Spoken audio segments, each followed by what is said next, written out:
Olá, hoje eu vou fazer uma mudancinha aí nos temas. A gente vai falar de literatura, a gente vai começar a falar sobre o modernismo, especificamente a fase geração de 30 do modernismo, né, a segunda fase, que vai contemplar vários autores importantes dos principais vestibulares paulistas e coisas em geral que costumam aparecer nos vestibulares. Vale o recado, quem quiser, teorias, resumos, simulados, só comentar aqui que eu mando direto no seu WhatsApp. Hoje, especificamente, eu vou fazer esse vídeo com as características gerais do modernismo, né, geração de 30. Então, esse modernismo, segunda geração, ele pode ser dividido em duas partes, em dois gêneros. A geração de 30 poesia e a geração de 30 prosa, né? Então, vamos falar primeiro sobre as características gerais da geração poesia. A estética da segunda geração, ela é chamada de a fase áurea do modernismo, né? Que são quando os autores, eles começam a se dedicar à reflexão sobre o mundo contemporâneo, né? Eles vão usar os recursos quaisquer que tiverem à disposição deles na criação poética. Então, a gente vai ver temas bem inusitados. O contexto sociopolítico, ele vai definir muita poesia, então isso é muito importante não só para a segunda geração, a gente já sabe isso da primeira geração, né, desde a Semana da Arte 22, mas os temas trazidos nos poemas, eles vão ser muito influenciados pelo contexto social e político que o Brasil e o mundo vão estar vendo naquela época. Então a gente vai ter no Brasil o Estado Novo, né, e no mundo a Segunda Guerra Mundial. Então vai influenciar muito na produção do modernismo geração de 30. Esses temas contemporâneos, eles vão estar muito relacionados com o ser humano também. O que está acontecendo fora e como isso afeta o ser humano. O artista, ele vai estar comprometido com os homens do seu tempo. Então, eles vão discutir o que está acontecendo no seu tempo.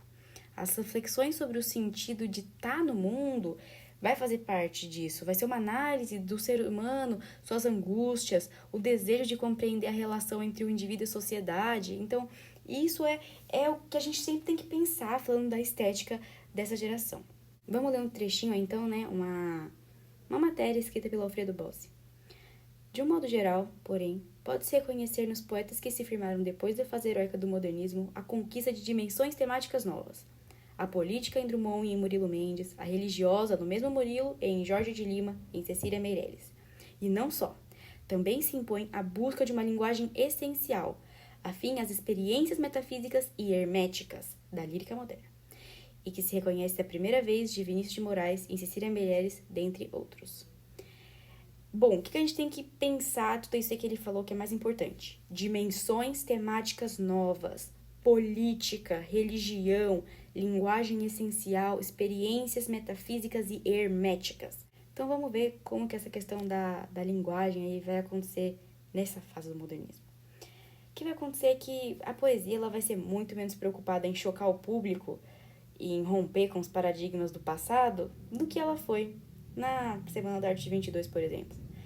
Vai haver uma continuidade nesse processo de renovação, mas vai ser muito mais livre para o gosto do poeta. Então vai sim ter versos rimados, metrificados, vai haver algumas recuperações de formas fixas, como por exemplo do soneto, então não vai ter mais esse negócio de a gente tem que romper com os paradigmas do passado. A liberdade continua, mas exatamente vai ser uma questão de opção. Quais são os temas presentes na sua produção literária? Ele vai falar muito sobre a questão do poeta e a obra do poeta. Ele vai questionar muito a vocação literária e a função social que o poeta tem. Ele vai falar sobre a dificuldade dele e das pessoas de compreender os sentimentos, qual é o peso da família, qual é o peso da história individual, como esses dois conceitos se relacionam. Ele vai falar sobre o desencontro entre ele e o mundo. Ele vai falar sobre como o poeta ele é desajeitado, deslocado, né? Ele vai usar muito o vocabulário gauche. Então, essa questão, assim, a dificuldade do poeta. Ele vai falar muito sobre o eu torto, né? Como ele vê o mundo de uma forma particular, diferente dos outros, diferentes ou semelhantes. Ele vai falar sobre a incapacidade do poeta de compreender as coisas. Ele vai dar ele vai trazer um caráter muito pessimista, assim, aos poemas, às obras dos poetas. E ele vai trazer também um desejo de responder os questionamentos do mundo. Ele vai dizer que o poeta, apesar de tudo, ele vai continuar buscando as respostas. E é isso que vai determinar o caráter reflexivo da poesia. Cecília Meirelles, né, famosíssima, ela vai ter poemas que vão se destacar pela preocupação espiritual, né? Então, aquela vibe do livro dela. Putz, me fugiu agora o nome do livro dela. Cara, eu tive que pesquisar o nome do livro que eu tinha esquecido completamente. Romanceiro da Inconfidência. Então, aquela vibe, né, do romanceiro mesmo, vai falar sobre a consciência, sobre a brevidade da vida, fugacidade das coisas, né, amor, infinito, sonho e fuga. Vai falar bastante sobre isso. Vamos ler, de novo, outra análise aí do Alfredo Bossi. Com Cecília Meirelles, a vertente intimista afina-se ao extremo. A poeta parte de um certo distanciamento do real imediato e norteia os processos imagéticos para a sombra, o indefinido, quando não para o sentimento da ausência e do nada. Então, o que a gente pode destacar aí, né? A vertente intimista, o distanciamento do real, do imediato, a sombra, o indefinido, a ausência. Então, a mais importante aí, a gente pensar em Cecília Meirelles. Vamos ler, então, um poema da Cecília Meirelles, 12 Noturnos da Holanda. Homem, objeto, fato, sonho. Tudo é o mesmo em substância de areia. Tudo são paredes de areia, como neste solo inventado. Mar vencido, fauna extenuada, flora dispersa. Tudo se corresponde. Zune o caramujo na onda com o mesmo som do lábio de amor e da voz de agonia. Os abraços, as nuvens, o outono pelo parque tem o mesmo gesto, grave, precário, fluido. Ah, e os louros cabelos cariciosos, e a luminosa pálpebra, e as raízes pertinadas, e os ossos foscos. E a minha deslumbrada vigília, e a memória do universo. Tudo está ali, mais a luz confusa que envolve a lua, mais o clarão do polo e as híbridas águas. E tudo se desfolha sobre lugares invisíveis, num outro reino que apenas a noite alcança. Então, vamos dar uma analisada geral aí, né? Então, essa parte homem, objeto, fato, sonho, a gente pode pensar que o homem, ele é objeto, ele é fato, ele é concretude, mas ele também é sonho, né? Então, de novo, voltando para a análise do Alfredo Bossi, é o intimismo, né, que a Cecília Meirelles traz. E esse verso, ele fala muito sobre os temas falados nessa geração do modernismo, né? Homem, sociedade, homem concreto e abstrato, né? Então, homem, fato, mas também abstrato e sonho. Zune o caramujo na onda com o mesmo som do lábio de amor e da voz de agonia. Então, paixão e sentimento, tudo é finito, tudo é instável, tudo é frágil. O caramujo, ele zune na onda com o mesmo som do lábio de amor e da voz de agonia. E depois, de novo, tudo vai acabar. Novamente ela vai voltar nesse tema de tudo é finito e frágil. Os abraços, as nuvens, o outono pelo parque tem o mesmo gesto, grave, precário e fluido. Então, mais uma vez, finitude das coisas, de novo. Depois ela vai falar sobre a minha deslumbrada vigília, minha existência. E por último, os últimos 4 versos aí. Tudo está ali, mas a luz confusa que envolve a lua, mas o clarão do pó e das híbridas águas. Então, essa mais, e no final... E tudo se desfolha sobre lugares invisíveis num outro reino que apenas a noite alcança. Então, na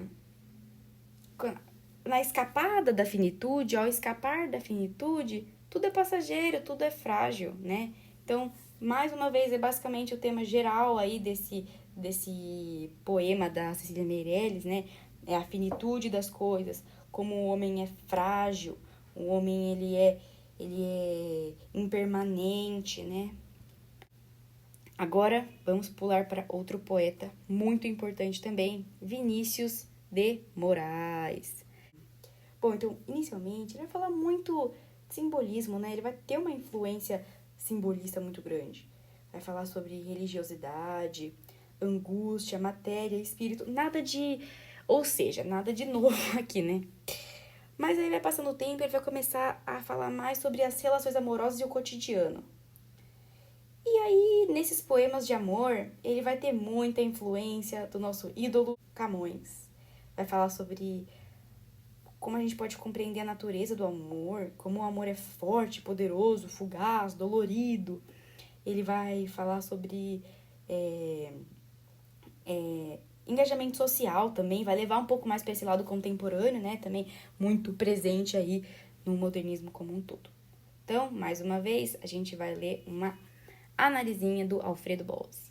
Os primeiros livros de Vinícius foram escritos sob o signo da religiosidade neossimbolista, mas a urgência biográfica logo deslocou o eixo dos temas desse poeta lírico por excelência para a intimidade dos afetos e para a vivência erótica. Alguns de seus sonetos deram vida nova à forma antiga e povoaram de ecos camonianos o estilo poético do período. Então, né, religiosidade neossimbolista para intimidade dos afetos e da vivência erótica, né, que a gente discutiu. Vamos ver também um poema do Vinícius de Moraes, Soneto de Fidelidade. Vamos lá. De tudo ao meu amor serei atento, antes e com tal zelo, e sempre e tanto, que mesmo em face do maior encanto, dele se encante mais meu pensamento. Quero vivê-lo em cada vão momento, e em seu louvor hei de espalhar meu canto, e rir meu riso e derramar meu pranto ao seu pesar ou seu contentamento. E assim, quando mais tarde me procure, quem sabe a morte, a angústia de quem vive, quem sabe a solidão, fim de quem ama, eu possa me dizer do amor que tive, que não seja imortal, posto que é chama, mas que seja infinito enquanto dure. Então, bem bonito aí, né? Bem romântico. Primeiros duas estrofes aí vai falar muito sobre a alegria do amor, versos alegres.